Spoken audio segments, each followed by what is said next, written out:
Malayo pa, pero malayo na. Hanggang saan kaya ako dadalhin ng pangarap ko?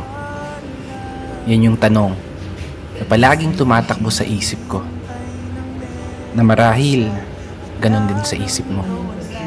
Kasi kung titignan mo, kakaiba talaga yung ginagalawan nating mundo. Parang minsan, nagtitripa na lang tayo.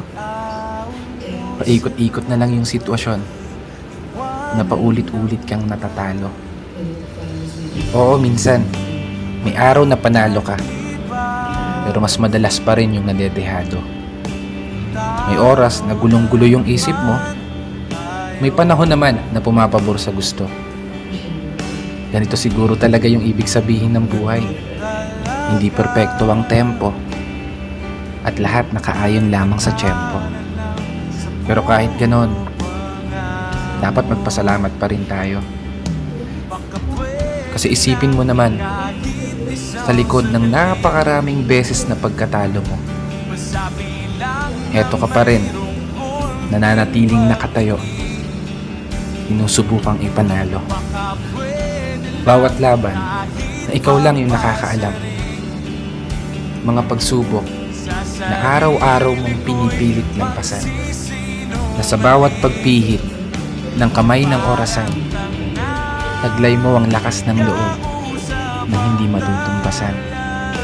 Malayong malayo ka na dun sa dating ikaw na nag-uumpisa pa lang.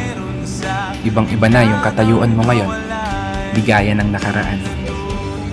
Mas matapang ka na, mas matatag ka na, mas kaya mo nang harapin ng mga problema kahit nag-iisa ka.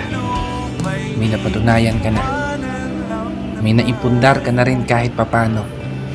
At higit sa lahat, may narating ka na. Malayo pa, pero malayo ka na.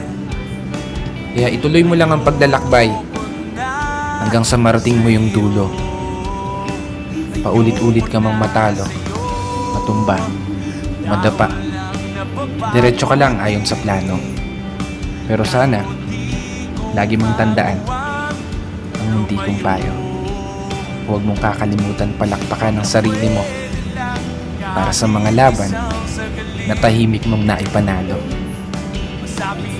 Kaya isang pagpupugay para sa mga taong patuloy sumasabay sa hamon ng buhay. This is your brother Matt for today's video.